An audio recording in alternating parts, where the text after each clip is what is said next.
শুভ দুপুর বন্ধুরা, কেমন আছেন? আশা করি খুব ভালো আছেন। আজকের দিনটা তো প্রত্যেকেই ভালো থাকবেন, কারণ আমাদের 1 বছর অপেক্ষা এই বসন্ত উৎসবের জন্য।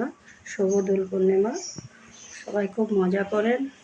আগের মতো নেই, আগে যেরকম একজন বাড়িতে গিয়ে আবির মাখানো এগুলো এখন প্রায় বন্ধের দিকেই। নিজেরা একটু আবির দিতে হয়।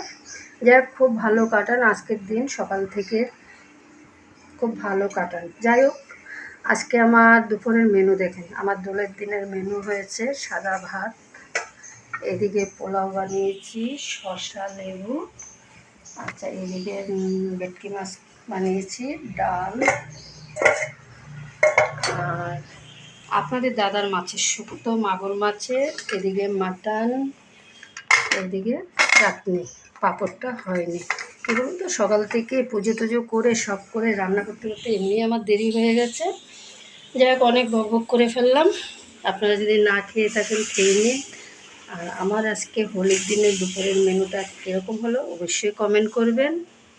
আবারও বলছি, হ্যাপি হোলি। খুব খুব ভালো থাকবেন। ভালো